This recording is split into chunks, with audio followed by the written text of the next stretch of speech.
Hi, I'm Natalie Higgins, and you're watching NDE Talk. My next guest, Alan McFarlane, an amazing man with an incredible story to share with us all. With over 50 near death experiences, he's definitely no stranger to the other side. If you guys can stick right to the end, there's an important message for you all, a takeaway from his experience. So, guys, I welcome you, Alan. Apparently, in the 1950s, overly high doses of ether were being given to children because it was came out of World War II and in the 40s, what they gave to adults in combat, and that's how they developed ether and helping people to do surgery. And so all these kids had tonsils coming up, and here, let's go give them an adult dose of ether. And the anesthesiologist had to go ahead and intubate them and go ahead and breathe for them for a couple of while. And, and they had near death experiences. And Yeah. the theory is children interpret the near death experience as playful, and they set up their lives to have more near death experiences so they can go back what they enjoyed so Wow. much. And that's the thinking in the psychology behind it. And so all these repeaters, they came out of the 50s. And Daniel, so that's what you did. And that's what you mean that, by you were a repeater. that's what happened to me. I had an overdose of ether apparently, and my first near death experience was when I was 8 or 9 years old, maybe seven, when I had my tonsils pulled out. Wow. And looking back at it, apparently that's so. There's a range of what people see in near death experience, from something that's completely all white to all black, and then there's a range of color and images of what you see in the dream time or visually see in a near death experience. And the spectrum of images all comes down to the rainbow, when where we live right here in Earth. This is all the same Mm. visual thing, and it all goes on in different speeds. And the all white part is God, the male energy of God, before words were ever even spoken. And so my first near death experience, there was a lot of white imagery, white clouds, a woman with blonde hair and a white Grecian gown. And that was my beginning near death experiences. And I think the one with ether, it was pretty much all white, just all clouds. And I was just an 8 year old kid, and that's all I was able to see. And all the way down the other end of the spectrum, where it's completely black, that's the great mother. That's the female from which all things that are born. And And that, Alan, that's what everyone calls the void. well, you could call it the big black nothing, or you could Mm. call it hell, or the darker realms where there is destruction, regeneration. You got to break an egg to make an omelet, and and for every death, there is an immediate rebirth. And like Scorpios, they get off on it whenever they smell death. Hey, there's a birthday here coming right soon, and so they're ready to get you up to the birthday. And it's just Mm. that's just where they sit in the world with their energy.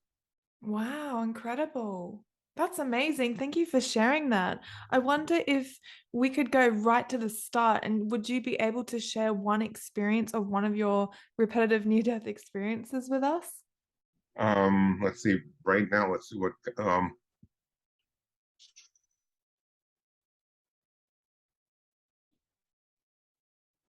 probably the um it was about my 12th or 14th, I guess. I quit counting after 10. Wow, yeah, I was when we were talking about this, I was kind of unsure what you meant by repeater, but it all makes sense now. I completely understand. So thank you for sharing that. But take your time. I don't have a thyroid gland, and for my genetic toss of the dice and how my brain came out of the factory with my hormone system, uh, when I stop my thyroid medication, my body slows down, and I'm spending 22 hours in bed asleep. Uh, Yeah. towards the end, I'm not having any brain, mind sleep at all, but my body can't do anything, and so it starts going into the grave, and this is hormones that are coming up because this body, for hundreds of millions of years before there was even a nervous system, it was giving birth and living and dying all this time. And so it's got a really long history and a lot of knowledge of how to be born and how to die. And these Yeah. hormones come up, and these hormones, I think, are messenger molecules, and they open up the inner senses. And so you're able to see this stuff that's always there, always going on all the time. But here it happens. And there's a lot of theories behind it, but I think it gives solace and comfort to ease the transition process. Yeah. One to say that that is for sure always happening in all cases, and it doesn't matter. People that are Buddhists, they will see Buddha. Hindu, they'll see Ganesh. Mm. I'm American, Scottish heritage, Yeah. and um, I have a Native American, Indian, Hindu. I misspoke. Buddhist, Native American, Indian, Buddhist, Christian. I have a Yeah. strong Christian drive because I was raised and born Christian, military Christian. Back Yeah. big, huge Bible thumper and Puritan, and we're going to beat Jesus into you. And Yeah. It's not such that's a bad thing. well, they came out of the Pilgrims of merry old England in the 1600s, Oliver Cromwell and his boys. And they came to America for the freedom to put people in stocks and chains and Mm. pillory them. Yeah. Because Yeah. in England, that was outlawed, and you couldn't throw witches into the Thames River in a bag anymore with cats. They, Yeah, they, right. they got upset with cats. Why, why, why carry them into it? Yeah, I'm allergic to cats. It's not cool. Mm. It's how society makes progress. Yeah. Well, getting back to the near-death experience, you want to get to that. Um, there is a vortex in space that you move your hands through water, and there's eddies. A circle would be like a tornado that would appear in the water. Yeah. Well, that's a vortex. Yeah. Well, in space, they have these vortexes as well, and it's a mistake. It's an error. It's not supposed to be in the space-time continuum. And I found myself being taken there because this is like the 12th or 14th time. It's Yeah. it, That's incredible. it's I had gotten used to it, and it wasn't so disturbing. Um, and um, and it was like the mouth of a tornado, and it was 2.5, 3 miles wide, and I was right there at the edge. And on the outside was everything that you would see in the universe, the stars, the suns, everything. And on the inside, it looked like um, a hurricane lantern, where it was narrow at the beginning, wide in the center, and narrow at the bottom. It was 7 miles deep, and there was blackness way down at the bottom. And right in the middle, there was hundreds of thousands of these light uh, Firefly Wow, I've thin. heard that before from another person I spoke to. Very interesting. Yeah. Yeah, Yeah. it's a subway station, a train stop, and Yeah. and people that are newly left their Earth suit, they were slipping in. They were like the Native Americans, Indians say, you leave your body like an arrow pointed through the sun, and you shoot that way. And that's exactly where it's at. You go through the sun and that direction, and it's 1,300. No, I misspoke. 1,300 years. They told me while I was there. They speak in feeling picture thoughts. They Yeah, they say it's oh, what's the word? Telepathically yeah or knowing or download. well, they put a picture in my mind, and Mm. in the shape of a sense of a question, and um They told me that the Earth has to come here, our solar system has to come here, and it has to bounce through this vortex, and it has to close the hole. And if humans want to keep the spirit soul journey going with this life form, they have to take this life form and put it on another planet. Yeah, okay. And that's reincarnation, do you believe? Um, Reincarnation. Well, I'm 70 years old and my body is regenerating right now to go Yeah. generate again. Okay. And it's how to make a spark, a fire again. The fire has to go out, the candle has to go out so it can be reborn again. Um, Yeah. the Buddhists say you can if you get your spirit to breathe your body, you can become immortal, physically immortal, just by I've having heard your about spirit this with the somewhere. body. Yeah. And but they also caution that you lose your soul dies, it expires. and Yeah. and the reason why you're here is your spirit has to grab a hold of your soul, and so when you leave your earth suit, your soul goes up with you. Your soul lives on the earth, it's of the planet, and that's how you save a soul. It's kind of a lost angel, if you were. It played too much time here and got lost into addictions.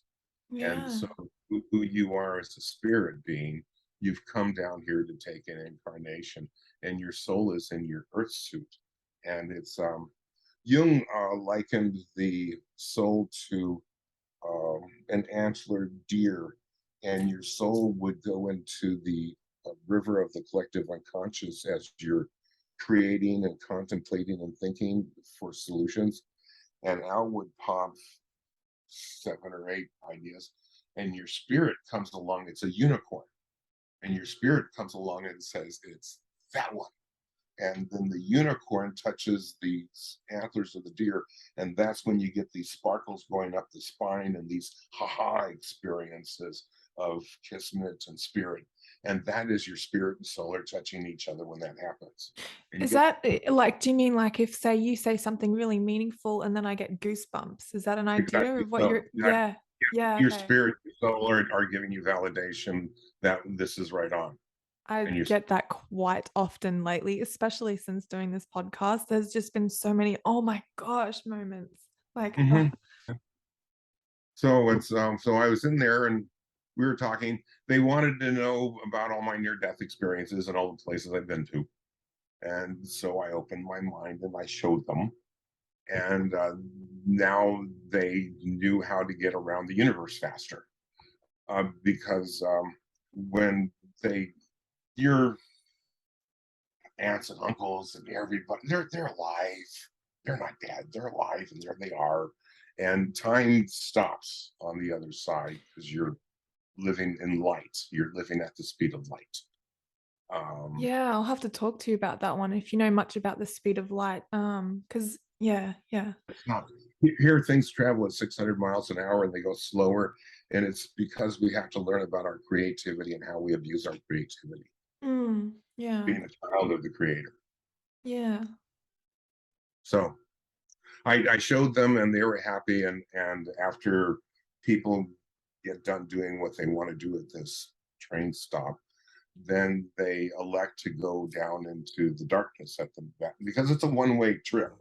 You go in through the entrance. The reason why I got in there is because I was still connected to my earth suit through my grounding. It Is was that the like, silver cord that people speak of? yeah, it was stretched out on me like you wouldn't believe, man. Yeah. And it took me right to the edge of that vortex, and I had to get in there. And so I talked to my soul. I went to my soul, Mm. and and I said, So "Look, is that, would you say you spoke to your higher self that people speak of as well? Like your higher my soul? my soul is a Lakota dog soldier."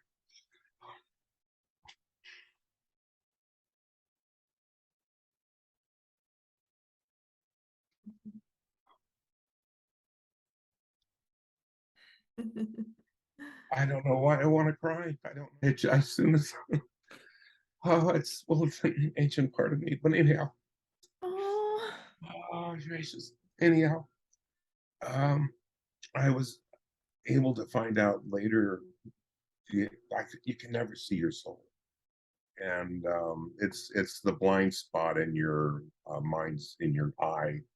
Um, like we can have another discussion about that. But anyhow, he stepped out of my first grounding into my tree of life,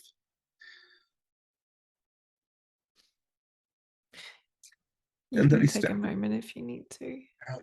Then he stepped in my tree of immortality, and I was able to slip in to the vortex, this one-way journey, and I was able to be there in the middle of it, all of them. And they're in the shape of a bubble with a kind of a butterfly of a light. They're made out of light. They're light beings and a whole bunch of different colors and rainbows, and a shape, a form of kind of a human in there in a lotus position with their legs this way, which is the bottom butterfly, and their arms this way, which is the upper butterfly of all light. And I came in with my light body, just like my regular light body. And after I told them about what happened, where I had been, um, they said thank you. They were happy with my arrival. They were happy with the manner of my arrival. And then they touched me. And it's a thrill, tickle, happy feeling. And I was in bed, I was out dying, and I giggled. And my whatever place I was at, and I just giggled. And they changed my light body into a round butterfly body like them. Wow. And Almost then, sounds like you've ascended spiritually. well, it's people that have near death experiences, they get a lot of spirit on the other side, and then it has to fit into the body. And it's like putting a hand into a glove, except the Yeah. glove is all twisted and dry and brittle and not Mm. I and had a it conversation with someone last night. Sorry to interrupt, go ahead. but I had a feeling, what would it like to be out there in this? You feel free, weightless, you know everything, you see everyone, you experience love. And then you come back here on earth, one of the hardest places to come to, which I've been told. And from being free and weightless to coming back into this physical body, I mean, what would that feel like? Well, it's a big place and it feels really small. But on the other part of what you brought up, this is graduate school for spiritual people. Yeah. This is the high end of it, and once you've sorted out the shit sandwich and the system of things, uh, by getting out the bitter, salty tears and healing up your broken heart, then you get your wings, and then you go to a much better system of things for a much better shit sandwich to sort out. And that is like this is at 600 miles an hour, and right there at the train station, time stops because you're at 186,000 miles per second. You're at the speed of light. Well, there is another system of things on the other side that's at the same frequency notch as this side, but it's even faster than the speed of light. And it's hormonal. You have to um, well, yoga, acupuncture, but the big thing is the male has to give himself to the female, and the female's body naturally reacts because the female gives birth to everything, and Yeah. her hormones come out. Every pregnant woman, her husband will immediately take on weight around the belly because genetically they're getting ready for sleepless nights because it takes two parents to raise a child.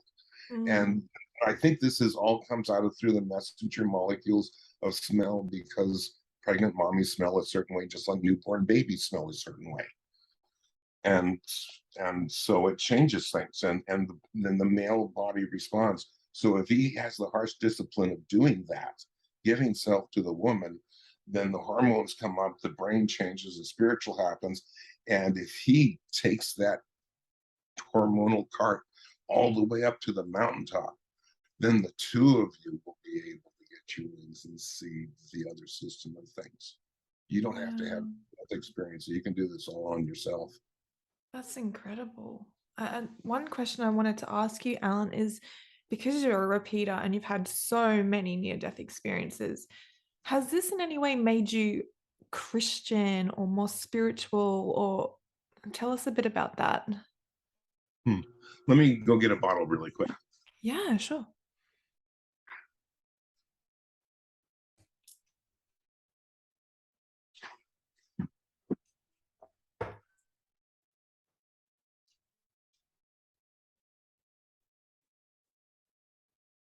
Hmm. So, religion and spirituality is where my mind wants to go to in response to that question. Um, I I purport to understand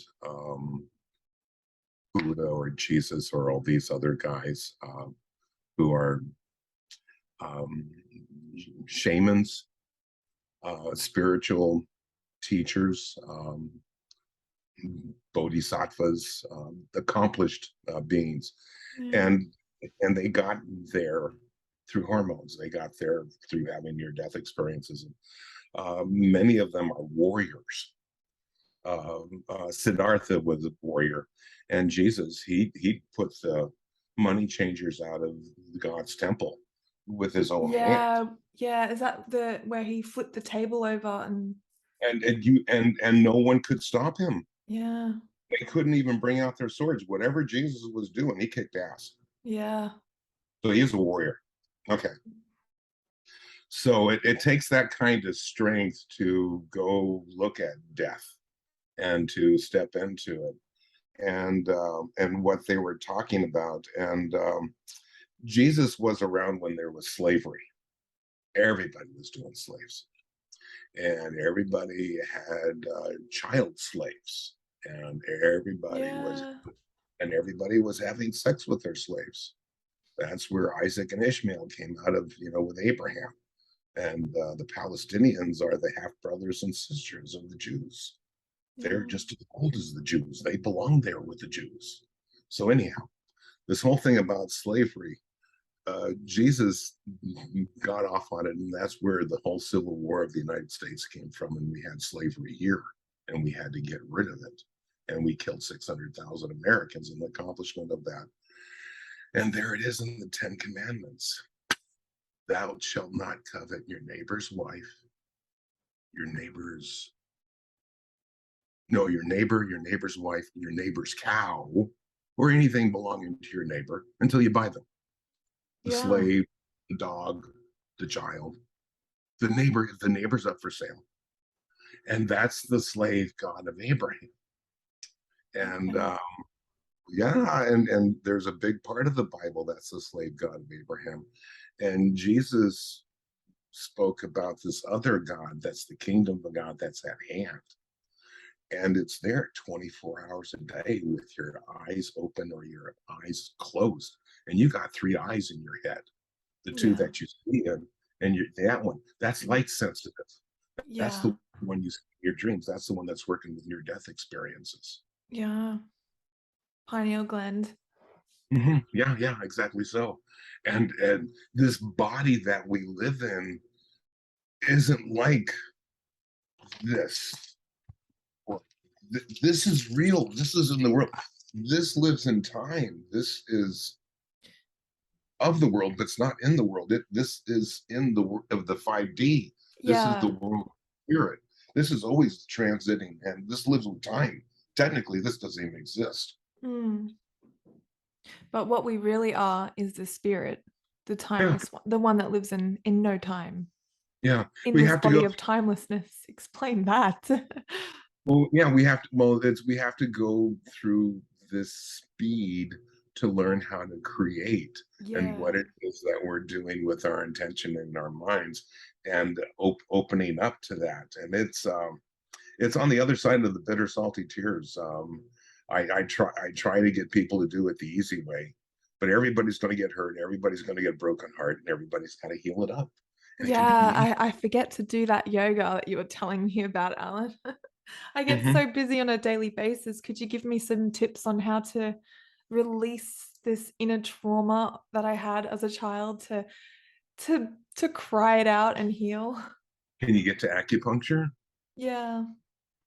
I have a fancy for the Worsley School from London, England, UK. They've been at it for over 100 years, and they put British science behind it, and it really works. And but any pulse diagnosis, 5 element license practitioner, if you, I can have a sense from your tone of voice. I I don't either you covered up really well, but I don't think you have big toxic damage back there. Not Wow. you don't have any scars in your body, so that's really good. Mm. And go do the acupuncture. And um, once it kicks in, this is what happened to me. At 7:02, I would think of something poignant and loving, boohoo, tears and snot until 7:04, and then it Yeah. would. And then I go have a wonderful day. I sleep like a baby, and then 7:02 the next day, boohoo, tears and snot for 2 minutes.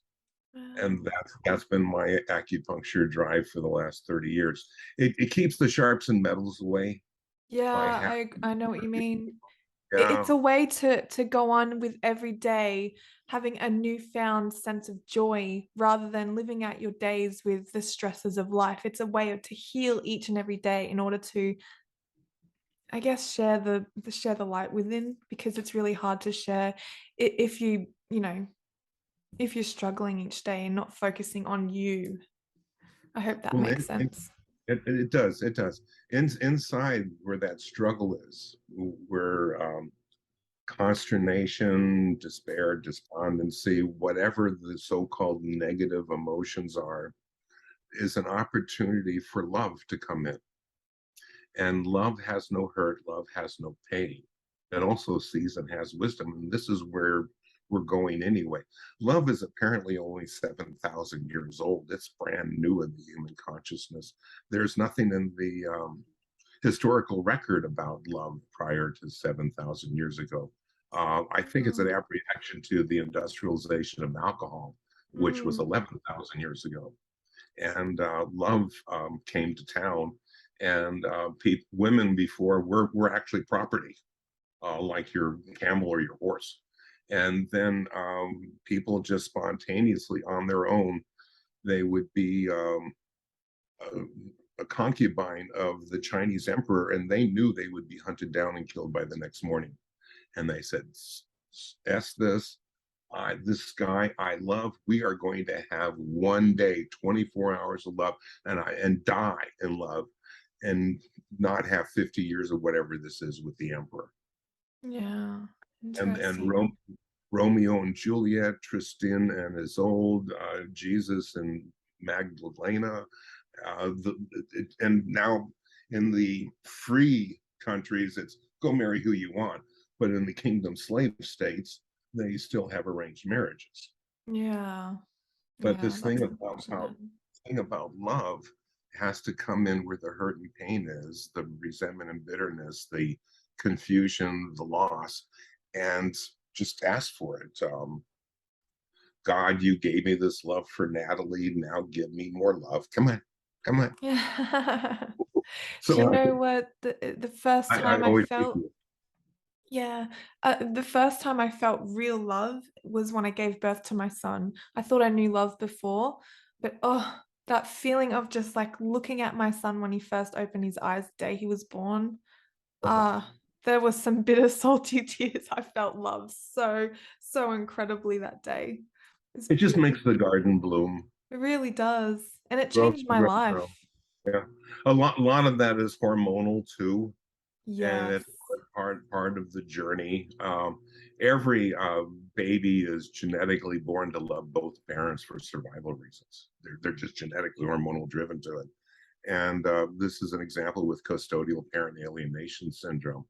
Um, the baby has to they can't split their mind, and so because let's say mommy is working a cling response, and screaming holy hell at him that they love, and using the child as a weapon against who they love, but they love their mommy too.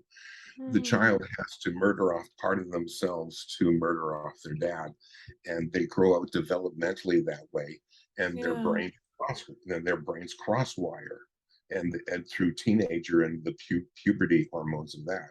And then if they have the discipline to go through the adult sexual response and get the hormones up, the adult brain manifests them, and then the cross wiring will go straight, and their addictions disappear, borderline goes away, neuroses goes away, whatever their presenting problem is, depending on the brain that came out of the factory and the combat stress events, then you get this clinical presentation. That's why it seems to squirt around all over the place. It's just different brains out of the factory with the same Yeah.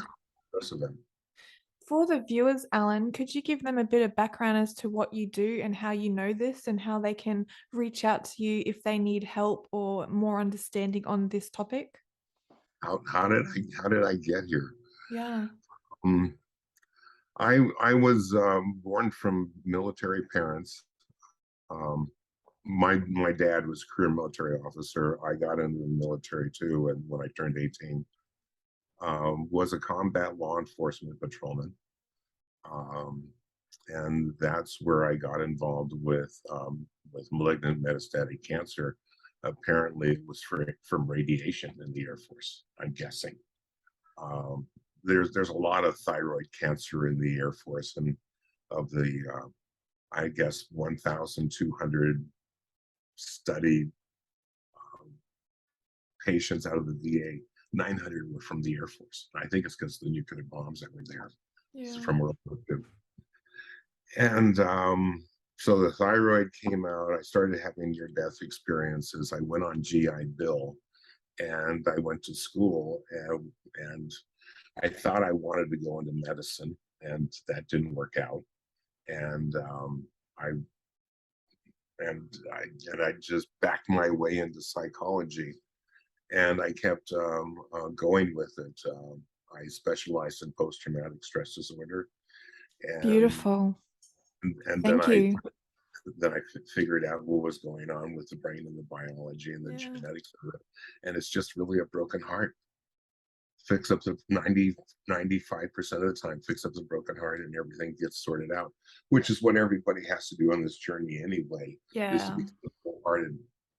Well, Get Jesus taught to love your neighbors as you love yourself. And I surely hope that people are practicing loving themselves before they love their neighbors, because it wouldn't be a very nice place if you didn't have a lot of love for yourself. So fix that heart 100% would be the ultimate teaching from Jesus in order to love yourself, to love others. So that seems to me like the ultimate goal being here. to go carry on with that just a little bit. The rattlesnake, like cancer and death, was put here by God, and thought so well of it, put it on the boat with Noah. Said, "I'm going to save you, baby." And God loves the rattlesnake. Yeah. So ask for God's love for the rattlesnake. The cancer is afraid to die, and ask for love to come into the cancer, and or even for death. And then once you love the rattlesnake the same way God loves the rattlesnake, or Daniel and the lions, because Daniel loved the lions, and that's why they're friends and know what's going to get hurt. Yeah. Love that So story. once you love the rattlesnake the same way God loves it, and you're open to that, you'll never get hurt, have fun, and make money off of it. Yeah, right? Exactly. That's such a beautiful thing. I mean, you run from a dog, he's going to run after you, and it just creates more fear. So, Yeah, yeah. yeah, you It's play what with you it. carry eh, around. Yeah, right. No, Yeah. there you go. That's the journey. I would like if you could tell the audience what is a message or a takeaway that you could give them with the experiences that you have had. So, leave them with a message of hope, Oh, geez. not to put you on the spot or anything. Uh, I came across a quote from Abe Lincoln, And it's he said it so much more eloquently than I can.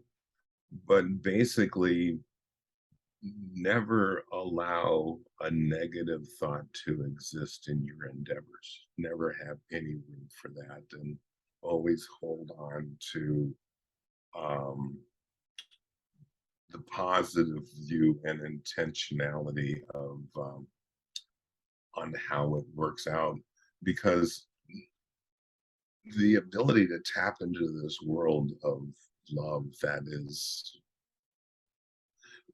if I just had the faith of a mustard seed, I can move a mountain. You are able to do the impossible. Thank you. It's that powerful. You'll do the impossible. And it also, um, you know, what you believe and what you perceive, I believe, becomes your outer reality. So is that in a way what you're saying? So if you think negative, your outer world will become negative. Whereas if you know, think positive and stay on the positive side, your Mhm. outer world will be positive. That's an interesting way of showing the room of this dark. It's like walking in with a flashlight into a dark room and, oh, look at this, look at it. You can never see the whole dark room Yeah. and answer the question. And we bits and parts of this. Um, oh, gracious, gracious, gracious. Oh, belief. Spell out belief. Belief. In the middle of every belief is a lie. Wow. Mm. And when Jesus was on the cross, there was a chap on the right who was basically spitting at him, vile things coming from his mouth. Jesus would not let breath comes to lips. There was no spiritual prophet in saying anything. And then when the other guy was saying, "Hey, dude, we're cool. Hey, I'm hip," something like that, something loving. Remember me or remember my name or something like that. Well, Jesus, that's when he broke breath to lips. Mm. And every word is an incantation. He spoke prophecy. Tonight we sup in my father's house. Yeah. And understand the power of your word and what you're doing, and coming from this place of knowledge to where you know you have this love from God and what's behind that and how to be with the rattlesnake. There's no belief, Mm. there's no faith. You know. I guess if you want to dance with belief and faith, it's maybe you could say that has something to do with the impossible. But I think I would rather go play with I know I can do the impossible. I don't Yeah. know how it'll turn out, but yeah, I know I can do it. Just a knowing, and that's all that there needs to be. And you'll get there. You'll get there, and just keep asking for the love, do the yoga, play with life. And there's no doing it wrong, because your defense structure will create your life any decision that you make. There's only doing it more painfully or less so, and how to get these bitter salty tears out so that you can become wholehearted, and then the light sweet tears come out. It's a quirk in how the defense structure works. It's an idiot savant, and all it wants to do is heal what's broken, Yeah. whatever it wants to heal it. So we have a broken heart and it wants to heal it. And when you go about doing it this safe, sane way, then it stops sending you sharps and metals and lightning bolts and car accidents and Beautiful. Yeah. whatever it is, to get those tears out the hard way. One more thing I wanted to ask just before we go. Did you ever Okay. see Jesus? There was one night that I was in deep despair, and I was during one of my near death experiences, and I here would be with my eyes opening, and I was in the complete darkness. I was by the ocean, living in a house out there, and I was crying, and I would close my eyes, and here was this guy in a white robe that I would want to interpret as being Jesus, and was consoling me. And my guess is my defense structure made this image come to me in a certain way, and it was really the comforter that Jesus spoke of. That's how Jesus referred to as the Holy Ghost. Yeah. That's why I was being comforted. And then when I'd open my eyes, no, it was the same damn black room. I closed my eyes, there it was again. And this is how my near-death experiences would go on in the early ones that were so disturbing. It's like really talking to you, and I know I'm having a dream, and I'd go wake up, leave, go do something, shave, have a banana, drink milk, and finally I get so tired I'd have to go back to sleep again. And then when I close my eyes, it would start up exactly where we left off, usually quite humorous with some kind of a joke and saying, I'm glad you finally got back. Could you stick around? We have a lot to work on. And then when Wow. conversation, yeah, it's an amazing experience. One last question for you, Alan. Are you afraid of death? Um, not really. It's the the concern is what I love and what I'm leaving behind and the care and concern for them. I think part of it is my genetics and my hormones. My dad took care of his children unto his last breath, and Yeah. I'm the same way. I'll be the I'm same. I completely understand what you're saying. Yeah. That's the scary part for me as uh-huh. well. Yeah. And you take care of them even beyond your last breath. Is it time for us to part ways, Petal? Yeah. Unfortunately, but Um, Thank you ever so much for being on the journey with me. I am eternally grateful to have met you and have you in my life. Thank you, thank you, thank you. thank you. And don't be a stranger. I'll be talking to you soon. Okay. All Cheers. right. Bye, Alan.